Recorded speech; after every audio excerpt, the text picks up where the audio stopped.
მე პირველი წუთიდან ამ შემოტევის მოითხოვდი ყველა საერთაშორისო ეთერით, მქონდა მრავალ სენატორთან საუბარი ამ თემაზე, ამერიკის ადმინისტრაციის წარმომადგენლებთან და მეუბნებოდი, რომ პირველი ტალღა სანქციების უნდა იყოს სავიზო სანქციები და ანგარიშების გაყინვა კონკრეტული ადამიანების პირების დამნაშავეების სიის შედგენა. ეს პრაქტიკულად კეთდება რამდენიმე ტალღად, მაგრამ გაკეთდება. ამ კვირაში კიდევ დაემატება სიები, მაგრამ ეხა ამ ევროპის სახალხო პარტიის ყრილობაზე, სადაც იქნება ევროპის ხელმძღვანელთა უმეტესობა, მე მინდა დავაყენო საკითხი, რომ ასევე უნდა განიხილოს ევროკავშირმა და ამერიკის შეერთებულ შტატებმა რუსეთის სავალუტო რეზერვების გაყინვა. რუსეთს აქვს მთელი ფული, რუსეთს ინახება ევროპის და ამერიკის ბანკებში, დოლარებში და ევროებში. თავის დროზე ეს სანქცია გამოიყენა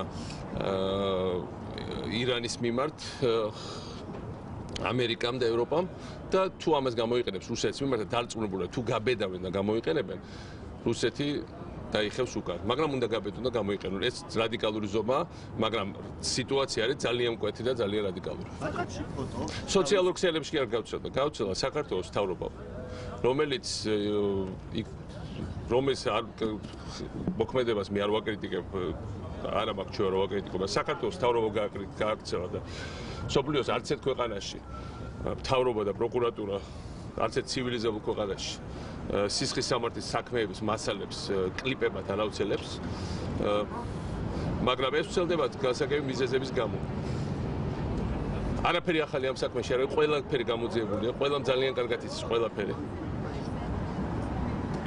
მათ შორის საერთაშორისო სერიოზულმა გაუმძიებლებმა ამაში ყველაფერში ძალიან სერიოზულად შეიტანეს ყველაფერი გარკვეულია, მაგრამ როგორც ჩანს არის სერიოზული შიდა პროგრამა და ეს პროგრამა არის პოლიტიკური. მინდა უთხრა ყველას, დღეს საქართველოს არის ძალიან დიდ საფრთხეში. ხალხო, რითი ხართ თაგაები? ხვალ რუსეთმა თქვას, რომ მაგალითად სომხეთთან უნდა დერეფანი და თბილისში რომ შემოიყვანოს ჯარები ამ соусით. იმ პირობებში, როცა საქართველოში დაკავებული ვართ არა იმით რა ხდება უკრაინაში, არა იმით რა ხდება რუსული საერთო შეტევის თვალსაზრისით ყველა ჩვენ ქვეყანაზე. ჩვენ ოკუპირებულ მიწებზე რა გეგმები აქვს რუსეთს?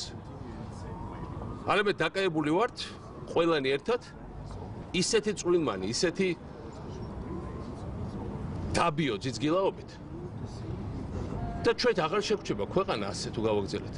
ჩვენ უნდა ახლა ოპოზიციას და მთავრობას იჯდეს ერთად და შეელობდეს იმაზე, რომ რეალურად ამ გარემოებებში, რომელიც შექმნა დღეს პუტინმა, საქართველოში ყოველი წუთი, ყოველი დღე მნიშვნელოვანი ორჯერ თელ მსოფლიოში ხმამაღლა ყვინოდეს. ჩემს გარდა რატო არავინ არ ლაპარაკობს საერთაშორისო არხებზე? მე აღარა ვარ თანამდებობის პირი. სად არის საქართველოს პრემიერ-მინისტრი, სად არის საქართველოს პრეზიდენტი, სად არის საქართველოს სრულოვანი პრეზიდენტი? მე უნდა ვლაპარაკობდე იმაზე, რომ საქართველოს საფრთხეში, მე უნდა ვლაპარაკობდე ოკუპაციაზე, მე უნდა ვლაპარაკობდე 2008 წელზე, მათი სამშობლო ეს არ არის? მე უნდა დავდიოდე და ვაკარკულებდე ყველა კარებს და მე უნდა ვიძახოდე აი ამ სიტუაციაში. რითი არიან დაკავებული? ამ შემთხვევაში მე მარტო მთავრობას არ ვეხები, მთავრობას და ოპოზიციას უნდა დაჭდნენ, დაანემონ თავი ინტრიგებს. მით უმეტეს ბინძურ ინტრიგებს. მით უმეტეს იქ იმ ადგილზე, სადაც შავ ოთახში არ არსებობს შავი კარტა და მართლა არ არსებობს.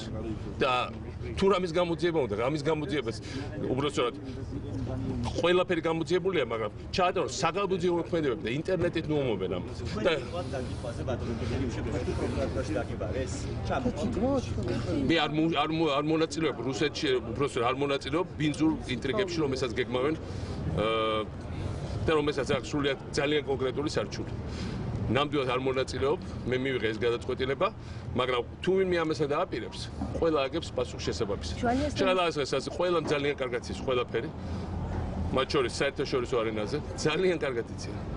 და ძალიან გონია, ტყუილად გონია ვიღაცას, რომ საერთაშორისო ურთიერთობებში და თუნდაც საქართველოში კი ბნელა. რეალურად ყველაფერი ისედაც გარკვეულია, მაგრამ მე ძალიან კარგად ვიმეორებ და ვამბობ. ნუ თუ არ გვესმის რა მდგომარეობაში მყოფა საქართველო. ნუ თუ არ გვესმის რა კონკრეტული რისკებია დღეს. და ჩვენ ვაპირებთ ეხლა ეს რისკები და ეს მდგომარეობა გამოვიყევით იმისთვის, რომ ჩვენი წვრილმანი დაბიო ამოცანები განვახორციელოთ, ჩვენი წვრილმანი პოლიტიკური დაბიო ბოღმა რაღაცა ღვიძლიანი ამოცანება გავახორციელოთ. ეს არის ამოცანა დღეს საქართველოსთვის. ასეთ მიდგომა საქართველოს დაღუპა მრავალჯერ წარსულში. ასეთ მიდგომის რომ საქართველოს მრავალჯერ მოხდა უცხოელი დამპყრობის ქვეშ თლიანად წარსულში. რამდენჯერ უნდა გაიმეოროს საქართველოს ერთ რეგიონში შეცდომა? რამდენჯერ უნდა ვერ დავდგეთ ჩვენ პირად ბოღმის ღვაწლის რაღაც შურისძიების ზემოთ? და არ ვიფიქროთ ჩვენ ქვეყანაზე. დღეს კიდევ ერთხელ ვიმეორებ, რითი არის დაკავებული საქართველოს მთავრობა? 90% ეთერის, მაგ მე დაკავებული სოფლიოს ტელეარხებზე. ეს არ არის ყოფილი პრეზიდენტების საქმე და ყოფილი გადამდგარი თანაპოლიტიკოსების საქმე. დღეს წყდება დღევანდელი საქართველოს ხალხის ბედი, ხვალინდელი ბედი და დღევანდელი მთავრობის, დღევანდელი პოლიტიკური სპექტრის, დღევანდელი მოქმედი პირების გადასაწყვეტია ეს. და მათი დრო რითი არის დღეს დაკავებული? რითი არის დაკავებული? ჩვენ გავაც სულ ცოტა დრო და ყველა შეგწყვება. რომ ყველაზე გადამწყვეტ მომენტში საქართველოს ისტორიის დაკავებული ვიყავით წვრილმანი ვენდეტებით და შურისძიებებით. ეს არის რაც შემიძლია პროკურატურაში საუბრობენ რომ შეიძლება დაკითხონ